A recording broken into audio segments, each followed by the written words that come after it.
Burrows, DTM, will be giving her speech today from the Toastmasters International Better Speaker Series, which is a set of programs offering additional information on basic speaking skills. This speech is one of the requirements for the Advanced Communications Silver, which is, of course, one of the steps you take after you achieve your competent communicator. The project focuses on the need for effective introductions, how to go about creating them, and the important information required. The title of the speech is Creating an Introduction. And the time is 10 to 15 minutes, and again, the green light will go on at 10 minutes, the amber at 12, and the red at 15. And if you please help me welcome Marianne Burrows, DTM.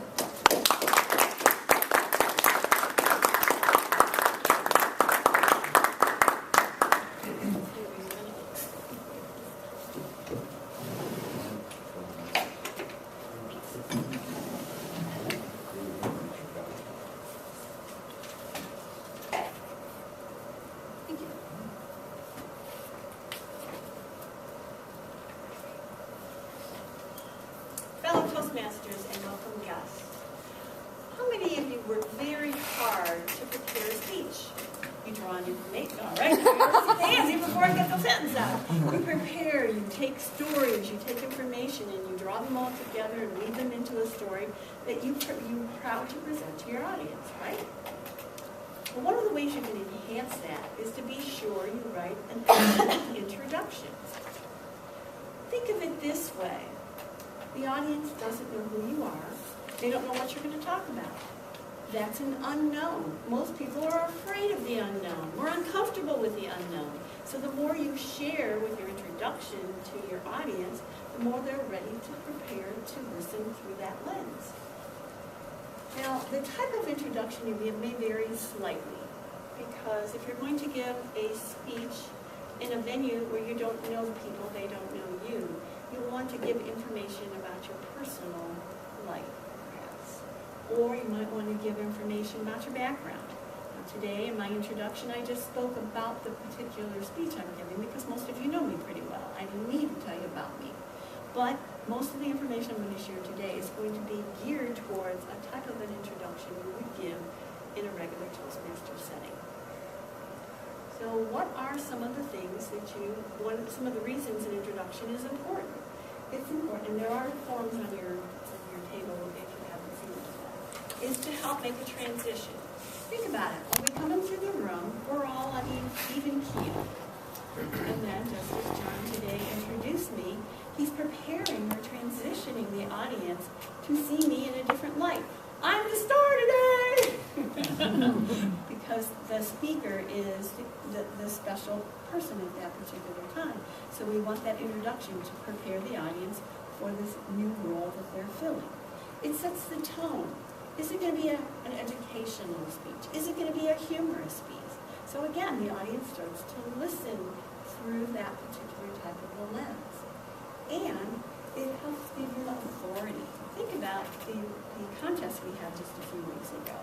In the contest, if you remember, the introduction was the person's name, the name of the speech, and the person's name. Because we didn't want anybody to shine that day until we got the awards at the end.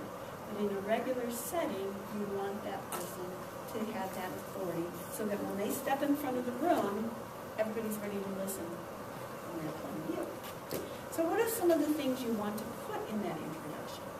You want a little snippet of what is to be in there.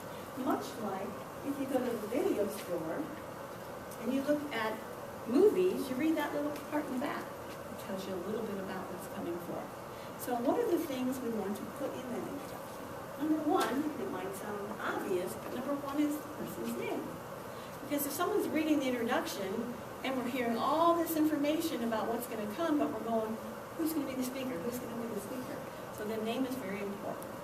You also want to be sure and put the topic. Again, is it humorous? Is it education? Is it informative? Then the title. I remember when I was first in Toastmasters, I thought, I have to do all this work and write this speech, and now I've got to figure out a title too.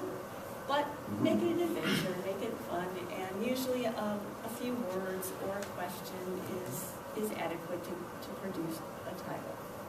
Then your assignment. very important. Say, for instance, you are going to give the vocal variety, which is number 6 in your competent communicator. You want to be sure and read the entire program, the entire project,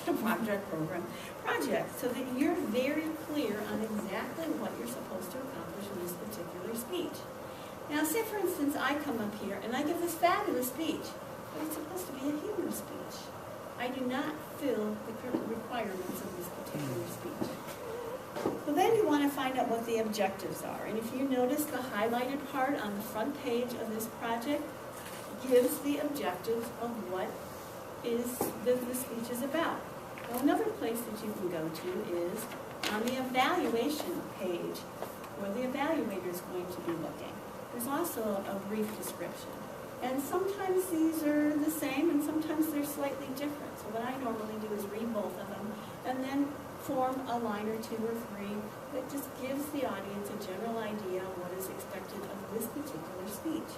Now, another thing I find very helpful is to read the questions that the evaluators is going to be looking through, because sometimes I've been rather surprised. I've read the program, and there'll be a question in there I didn't expect. So that way you can form your speech to make sure you include all the information the evaluator is looking for. Then we come to the delivery of time. It's very important that you let the audience know how long is this speech going to be. Is it going to be a 4 to 6 minute speech? Is it going to be a 10 to 15 minute speech? Then the audience is ready to hear through that lens. Plus, it's very important for the timer in the back. Have you ever been to a club speech where the timer is going, wait, how long is this going to be? What's the timing on this? And it takes away from the power of the speaker up in front. So that's very important. How long should your introduction be? Your introduction should be about 30 to 45 seconds for a speech such as this in a Toastmaster meeting. Now we're going to flip into the person that presents the introduction. There are some rules for that as well. You want to make sure you never wait till the end of the introduction to give the name. You want to make sure that gets out there, as I mentioned before. And then when the person comes to the front, you might introduce them again with their name. You don't want to upstage the speaker. Think of it, the difference between the bride and the bridesmaid. The bride's there to shine. We don't want the bridesmaid to stand above the bride. We want to make sure you're just there to support the speaker. Then, reveal the contents. Don't ever reveal the contents of the speech. Now you might question, well, how would that happen? But perhaps you've heard this speech before. And you've taken notes, and you were so excited about the speech, you decided to share that in the introduction. And that takes away from what the speaker has to say. So avoid doing such things as that. Now, surprise. I've never had this personally happen to me, but I have spoken to people who have had an introduction written, given it to the person who was supposed to introduce them, and that person changed the introduction completely. And can you imagine walking up to that after you've heard this, what in the world was that? And now I've got to give my speech. So it doesn't mean you have to read every single word. You might add a little bit, but don't get carried away. Yeah. And then praise. Again, if you're very excited about the speaker, it's natural to have excitement and you want to praise them. But don't get carried away. There's a story of a gentleman who was giving the introduction. He was so excited, he talked and he talked and he talked, and he finally said, and now Mr. Bryan is going to give his address. Mr. Bryan came up to the front and gave his physical address, and then gathered his things and said, now I have to go catch my train. And he left. Because the person who was introducing got so carried away. So you don't want to do something like that. And then finally, use cliches. Be careful using too many cliches. And now with no further ado, although personally, I don't know how you would avoid it, because almost everything we would say in an introduction we've all heard before. So, but just calm it down a little bit. So one other thing you want to do is when you're announcing the speaker, or you're giving their introduction, you want to look at the audience, not at the speaker. When you're completed with the introduction, then you would turn and face the speaker, have the speaker come up and shake hands. And when you're done, exit the front of the room. And if at all possible, leave in the opposite direction from where the speaker was speaking. If that's not possible, go behind the speaker instead of in front of the speaker. Because again, the speaker's the star today. And again, let's say John is going to be the person, he's the Toastmaster today, and I know he sent out a note or an email saying, please give me your email, or excuse me, your introduction. Now, perhaps he may be working with someone that maybe this is only their second speech.